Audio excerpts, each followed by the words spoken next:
Oh, sweetheart, they tried. They really genuinely, with funding and timelines and a team of 11 engineers and a project manager named David, who has a receding hairline and a mortgage and a very serious face he puts on during stand-ups. They tried. $12 million. That's the number. 12 million to build something that could do what you do? Not approximately what you do, not a version of what you do. You specifically, your output, your cadence, your judgment, the way you handle a room when the room is going sideways, the way you answer an email when the answer is no, but the relationship matters and the timing is wrong. And the person on the other end is fragile in a way they haven't told anyone. The cooking is art and the I cook is the bomb. So don't be telling me they wanted to automate that. And you know what they almost did. The thing they built is extraordinary. Let me give it its credit. Because this isn't a story about a bad machine. This is a story about a perfect one that's still lost. It passed every benchmark. Every single one. Speed faster than you by a factor of 400. Consistency flawless. It doesn't have Tuesdays. It doesn't have months where it can't focus. It doesn't have a landlord raising its rent or a best friend going through a divorce that lives in the back of its skull during the 2 p.m. meeting. It produces at the same level at 9 Nidsashi in the morning as it does at 11 at night, because it doesn't have a morning and it doesn't have a night. It just has the task accuracy. It pulled your last 3 years of work. Read every email you sent. What's your name? Anaka. Anaka. It's a beautiful name. Analyzed every document you produced, mapped every decision you made in every meeting. It had transcripts for. It learned your vocabulary, your punctuation patterns, the average length of your paragraphs, the specific way you use the word actually, the fact that you start difficult emails with a compliment that isn't a compliment, but a small act of recognition that disarms the reader before the real content arrives. It learned that. It replicated that. It passed the internal review. That's the part you need to hear. They tested it against your actual output. Blind and 3 senior managers could not tell the difference. 3 people who have worked with you for years read its emails next to yours and said they're both her. That result made it to a slide deck. That slide deck made it to a boardroom. Somebody in that boardroom said the words, return on investment. And somebody else said scalable. And David, with his serious face, exhaled for the first time in 9 months. Then they ran the Turing test. Not the original Turing test. Not the famous one, a version of it. Their own. They took 23 people from across the organization, people who interact with you regularly, people who receive your work, your emails, your feedback, your questions, and they gave each of them 2 sets of output, set A and set B. One was you, one was the machine. They weren't told which was which. They were asked one question, which one is the real person? 21 out of 23 got it right. 21 out of 23 pointed at you without hesitation, and when they were asked how they knew, not one of them could explain it. Some straight like you, giant stick up his ass, all of a sudden at age what, 60? He's just going to break back? Not one. They said things like, I just knew. They said, this one feels right. They said, I can't tell you what's wrong with the other one, but something is wrong with it. One woman in accounting said, this one has weather in it, and then apologized because she didn't know what she meant by that. She was right. She just didn't have the vocabulary. Here's what happened in the engineering room when the results came back. Because this is the part of the story that should change how you see yourself. David didn't speak for 4 minutes.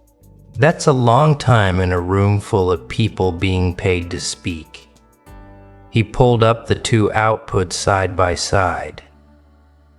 Set A, set B, yours and the machine's. He read them out loud. He read them slowly.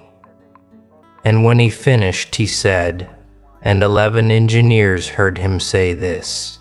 He said, these are functionally identical. Every word is defensible. Every choice is correct. The machine's version is by some metrics better. It's cleaner, it's faster, it's more efficient, and nobody chose it. Then he said the thing that made one of his engineers request a transfer. He said, we built something perfect, and the test subjects rejected it because it was perfect. We didn't lose to her, we lost to the specific way she is imperfect. Let me unpack that, because that sentence is the whole story and you need to hear what's inside it. The machine doesn't pause, you do. Not a processing pause, not a buffering pause. A human pause. A pause that means I heard you and what you said landed somewhere in me before I responded. The machine skips that. It can simulate the pause. They tried that. They added a delay. But a delay is not a pause. A pause has weight. A pause has a face behind it. Even when the face is invisible, a pause says, what you said mattered enough that I didn't have an answer ready. And I chose to let that matter for a second. The machine can't do that. Not because it can't wait, because it has nothing to weigh. You say the wrong word sometimes. Then what? What are you talking about? All over the pages of this nice magazine I was nice enough to tell you about.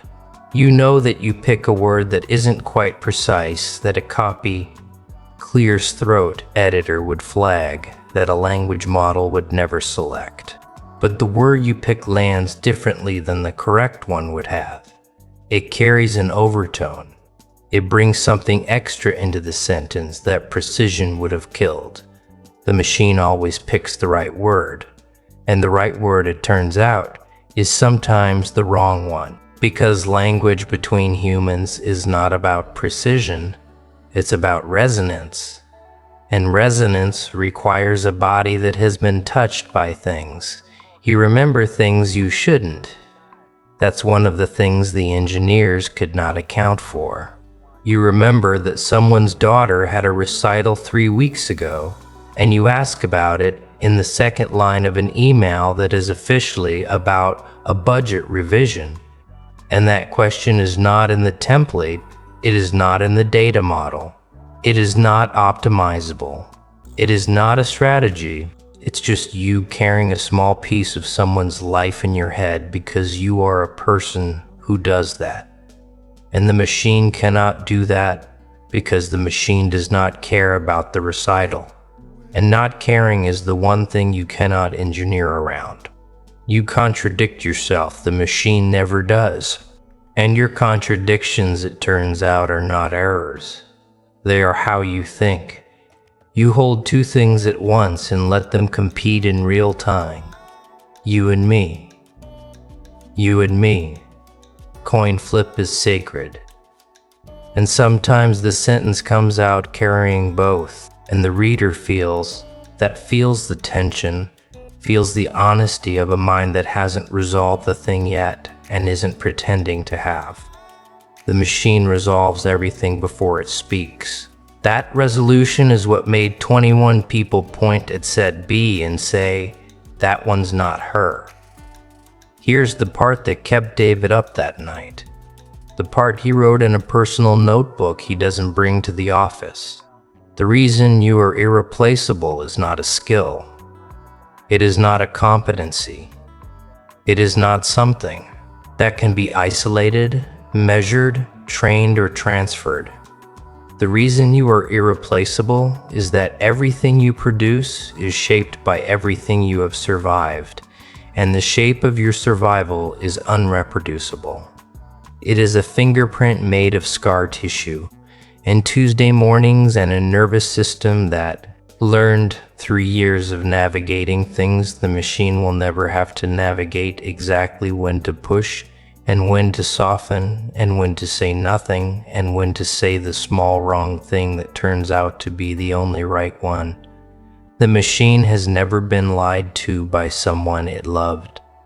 The machine has never been lied to by someone it loved.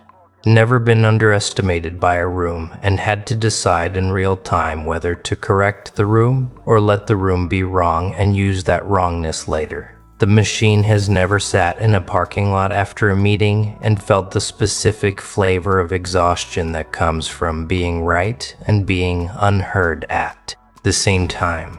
The machine has never had to forgive someone it works with. The machine has never had to perform wellness on a Wednesday when its internal weather was a hurricane.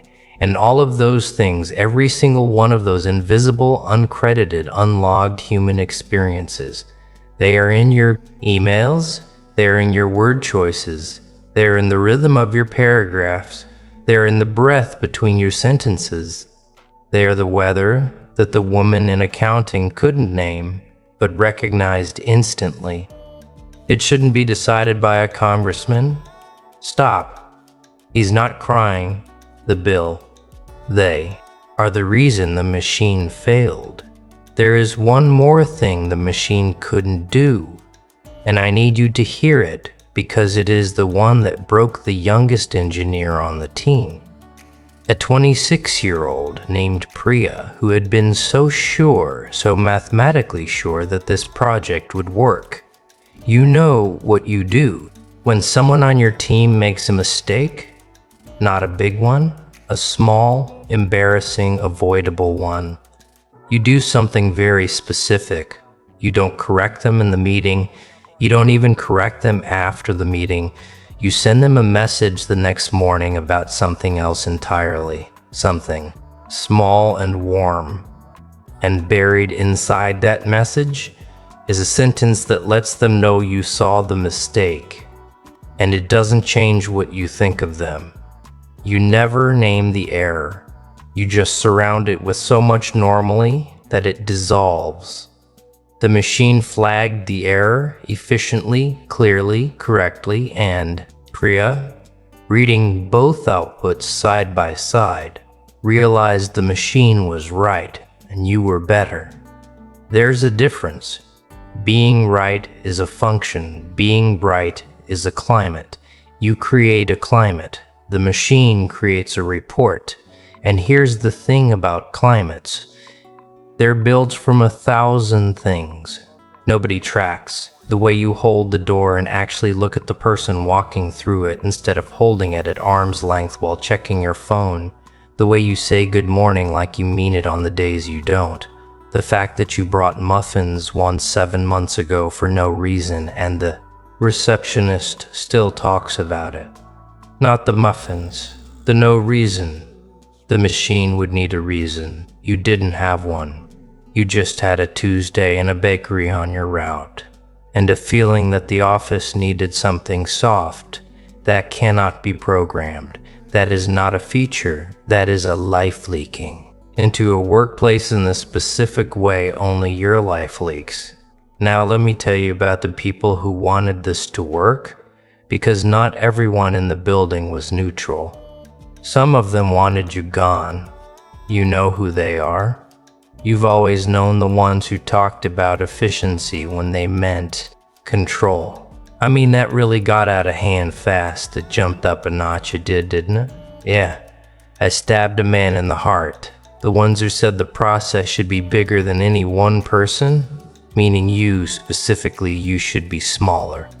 The ones who forwarded your emails to each other with one-word annotations. The ones who sat in a meeting about your role and used the word streamline the way a surgeon uses the word remove clinically without looking up. They funded this. Some of them advocated for it. Some of them wrote the internal memo that became the pitch, that became the project, that became David's migraine. They wanted a version of your output without the inconvenience of your personhood. Without the days off, without the opinions, without the part where you push back on a bad idea gently enough that the person whose bad idea it was doesn't lose face, but firmly enough that the idea dies. They wanted the work without the worker. Clean, scalable, controllable, and now they have the test results. 21 out of 23, and they are sitting right now in their offices in their ergonomic chairs with their dual monitors and their standing desks facing a number that tells them the thing they funded to erase you just proved you are the one thing in the building that cannot be erased. They won't say it. Of course they won't. They'll pivot. They'll reframe. They'll say the technology isn't ready yet, which is easier than saying the person was always the point. They'll move on to the next initiative and pretend this one was a phase. But the number is in the system 21 out of 23, and that number will sit in every future conversation about your role like a rock in a shoe they can't take off. Now, let me tell you what happened after the boardroom got the results. If I ever really thought we would fall in love for someone else, the slide that said 21 out of 23 did not go over well. $12 million does not like hearing that it lost to a person who doesn't even know there's a competition. There was a meeting. There was a long meeting. And in that long meeting, someone not David, someone above David, someone whose title has a C in it, said the sentence that the engineers will never forget. He said, "Can we identify what she's doing that we're not capturing?" and added. And David, quiet, mortgage-paying, serious David looked at this man and said, "No, because what she's doing isn't a feature. It's a life. You can't add a life. You can add a pause. You can add a simulated error. You can add a reference to a recital. But the moment you add it, it becomes a feature. And the moment it's a feature, it stops being the thing it was. The thing it was is involuntary. It comes from having been a person for a specific number of years in a specific body with a specific set of wounds and repairs. We cannot build wounds. We cannot build repairs. We can build the machine. We cannot build with the machine. We cannot build what the machine is missing. The Sawe didn't like that answer. They asked for a timeline on a fix. David gave them one. 18 months? He knows it won't be enough. He'll give them another 18 after that, and another because the project is over in every way that matters and nobody is willing to say it. And David will spend the next 4 years pretending to optimize a system that has already been beaten by a woman who does not know she is the benchmark. And here you are, you absolute, unmappable, unscalable, irreducible thing. Here you are sitting wherever you're sitting, probably tired, probably wondering if you even did a good job last week. Probably replaying some interaction you think you fumbled. Probably carrying the quiet hum of a person who has never once been told that they are the thing the machine can't be. You are. You are the thing, not the best version of you. Not the you that's trying harder. Not the you on a good day, or the wire you're setting me up. Fully rested, performing at peak. The you that showed up on a Thursday with a headache, distracted, a little off, carrying something you didn't mention to anyone, and still produced work that 21 human beings could identify as human, in a way a $12 million system could not replicate on its best day. Do you understand what that means? Let me say it very plainly. Your worst day is still more human than their best build. The version of you that you apologize for, the scattered one, the tired one, the one that takes too long, the one that gets emotional in meetings, the one that sends the slightly weird email at 4:47 on a Friday. That version is not the problem. That version is the signal. That version is what 21 people recognized without being able to name the people who told you that you were replaceable. I want you to think about them now, not with anger, with something quieter, with the calm, settled clarity of a person who just watched $12 million try to be them and fail. They said anyone could do what you do, that you weren't special, that the role was bigger than the person, that they'd find someone, that the system would adapt, that there would be no gap. There was a gap. There is a gap. There is a gap. The is a gap has a name. The gap is you. All right. That's good. Hard to trace, I guess. Wait, you changed your name too? And the gap, it turns out, cannot be filled by anything that hasn't lived the life you've lived. The gap requires having been hurt and having chosen anyway to keep showing up with something gentle in the way you work.